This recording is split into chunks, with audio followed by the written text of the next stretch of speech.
जय हिंद साथियों। नमस्कार आप सभी को।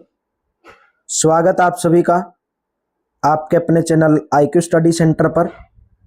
तो आज की क्लास में हम देखेंगे इंडिया करंट अफेयर्स के मोस्ट इंपोर्टेंट क्वेश्चन 24 जून 2025। अगर आप चैनल पर पहली बार आए हैं तो चैनल को सब्सक्राइब करेंगे, बेल आइकन पर क्लिक करेंगे और वीडियो को ज़्यादा से ज़्यादा शेयर करेंगे। डेली सुबह 6 बजे आपको क्लास इंडिया करंट अफेयर्स की क्लास चैनल के ऊपर देखने को मिलती है। हरियाणा के किसी भी एग्जाम की तैयारी कर रहे हैं तो सुबह 7 बजे हरियाणा करंट अफेयर्स की क्लास आपको चैनल पर देखने को मिलती है। आज का सुविचार पढ़ेंगे। सुविचार आपके अंदर एक ताजगी और एक मोटिवेशन लेकर आता है। आपका आत्म मूल्य आपके द्वारा निर्धारित होता है। आपको यह बताने के लिए किसी पर निर्भर रहने की आवश्यकता नहीं कि आप कौन हैं। तो चलिए हमारा आज का पहला क्वेश्चन, प्रधानमंत्री श्री नरेंद्र मोदी ने कहां पर 11वें अंतरराष्ट्रीय योग दिवस के अवसर पर सबसे बड़े योग समारोह का नेतृत्व किया? Option number C, Visakhapatnam, Andhra Pradesh में प्रधानमंत्री श्री नरेंद्र मोदी ने 11वें अंतरराष्ट्रीय योग दिवस के अवसर पर सबसे बड़े योग समारोह का नेतृत्व किया। हाल ही में होंडा कंपनी ने किस देश में अपने पुणे परियोजना रॉकेट प्रोटोटाइप का सफल परीक्षण किया है? ऑप्शन नंबर सी, जापान में। हाल ही में होंडा कंपनी ने जापान देश में अपने पुणे परियोजना रॉकेट प्रोटोटाइप का सफल परीक्षण किया। C option will be correct. एक रिपोर्ट के अनुसार स्विस बैंकों में जमा भारतीयों का पैसा 2024 में 3 गुना से अधिक बढ़कर कितने करोड़ रुपए हो गया है? ऑप्शन नंबर सी, 37,600 करोड़ रुपए। 37,600 करोड़ रुपए। एक रिपोर्ट के अनुसार स्विस बैंकों में जमा भारतीयों का पैसा 2024 में 3 गुना से अधिक बढ़कर 37,600 करोड़ रुपए हो गया है। हाल ही में किस संगठन ने त्वचा रोगों को वैश्विक सार्वजनिक स्वास्थ्य प्राथमिकता के रूप में मान्यता दी है? Option number B, World Health Organization. हाल ही में WHO ने त्वचा रोगों को वैश्विक सार्वजनिक स्वास्थ्य प्राथमिकता के रूप में मान्यता दी है।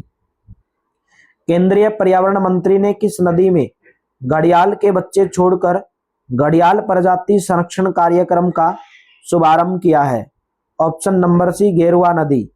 केंद्रीय पर्यावरण मंत्री ने गेरुआ नदी में घड़ियाल के बच्चे छोड़कर घड़ियाल प्रजाति संरक्षण कार्यक्रम का शुभारंभ किया है। प्रतिवर्ष किस तारीख को विश्व वर्षावन दिवस मनाया जाता है? विश्व वर्षावन दिवस प्रत्येक वर्ष 22 जून को मनाया जाता है। बी ऑप्शन करेक्ट रहेगा। भारत ने नई दिल्ली 2025 विश्व पैरा एथलेटिक्स चैंपियनशिप के लिए शुभंकर कौन सा लॉन्च किया है? ऑप्शन नंबर डी, विराज। भारत ने नई दिल्ली 2025 विश्व पैरा एथलेटिक्स चैंपियनशिप के लिए शुभंकर विराज लॉन्च किया है। डी ऑप्शन करेक्ट रहेगा। वर्ष 2025 में किसको इंटरपोल की गवर्नेंस समिति की अध्यक्षता के लिए चुना गया है? Option number A, UAE।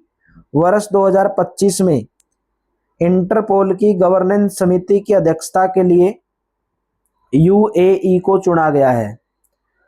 हाल ही में सेबी ने कितने प्रतिशत से अधिक सरकारी हिस्सेदारी वाली कंपनियों को स्वेच्छा से शेयर बाजार से हटाने की अनुमति देने का निर्णय लिया है? ऑप्शन नंबर सी, 90%। हाल ही में सेबी ने 90% से अधिक सरकारी हिस्सेदारी वाली कंपनियों को स्वेच्छा से शेयर बाजार से हटने की अनुमति देने का निर्णय लिया है। किस राज्य सरकार ने केंद्र राज्य जांच की समीक्षा के लिए 3 कैथोलिक समितियों के गठन की घोषणा की? ऑप्शन नंबर डी, तमिलनाडु राज्य सरकार ने केंद्र राज्य जांच की समीक्षा के लिए 3 कैथोलिक समितियों के गठन की घोषणा की है। हाल ही में कहां अंतरराष्ट्रीय बिग कैट अलायंस की पहली महासभा आयोजित हुई है? ऑप्शन नंबर सी, हाल ही में नई दिल्ली में अंतरराष्ट्रीय बिग कैट अलायंस की पहली महासभा आयोजित हुई है। प्रधानमंत्री नरेंद्र मोदी ने G7 शिखर सम्मेलन में ऊर्जा सुरक्षा पर आउटरीच सत्र में भाग लिया है? Right option, option number D 53वें। प्रधानमंत्री नरेंद्र मोदी ने 53वें G7 शिखर सम्मेलन में ऊर्जा सुरक्षा पर आउटरीच सत्र में भाग लिया है। क्यूएस वर्ल्ड यूनिवर्सिटी रैंकिंग 2026 में कितने भारतीय संस्थान शामिल हुए हैं? ऑप्शन नंबर आपका सी करेक्ट रहेगा, 54 संस्थान। C option will be correct. प्रधानमंत्री श्री नरेंद्र मोदी ने किसके राष्ट्रपति डॉक्टर मसूद पेजेस्कियन के साथ अक्षेत्र की मौजूदा स्थिति पर विस्तृत चर्चा की है? ऑप्शन नंबर ए ईरान देश के। प्रधानमंत्री श्री नरेंद्र मोदी ने ईरान देश के राष्ट्रपति डॉक्टर मसूद पेजेस्कियन के साथ अक्षेत्र की मौजूदा स्थिति पर विस्तृत चर्चा की है। ग्लोबल लाइबिलिटी इंडेक्स 2025 के अनुसार कौन सा शहर दुनिया का सबसे रहने योग्य शहर है? Option number D Copenhagen. Global liability index 2025 के अनुसार कोपेनहेगन जो शहर है वो दुनिया का सबसे रहने योग्य शहर है। ऑप्शन नंबर आपका डी करेक्ट रहेगा। अभी हम देखेंगे स्टैटिक जीके के क्वेश्चन, क्योंकि स्टैटिक जीके आपके हर एग्जाम के अंदर पूछी जाती है। चाहे आप किसी भी एग्जाम की तैयारी कर रहे हो, हर एग्जाम के अंदर आपकी करंट अफेयर्स और स्टैटिक जीके पूछी जाती है। निम्नलिखित में से कौन भारतीय संविधान की विशेषता नहीं है? भारतीय संविधान की विशेषता इनमें से कौन सी नहीं है? राष्ट्रपति प्रणाली। ऑप्शन नंबर आपका डी करेक्ट रहेगा। संसदीय प्रणाली, संघीय ढांचा, शक्तियों का प्राधिकरण। तो राष्ट्रपति जो प्रणाली है वो भारतीय संविधान की विशेषता नहीं है। D option will be correct.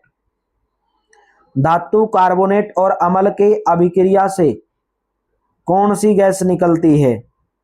Option number C carbon dioxide. धातु, कार्बोनेट और अम्ल की अभिक्रिया करने से कार्बन डाइऑक्साइड गैस निकलती है। सी ऑप्शन करेक्ट रहेगा।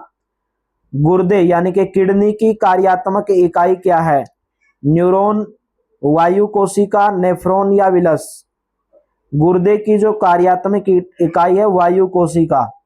ऑप्शन नंबर आपका बी करेक्ट रहेगा। B option will be correct.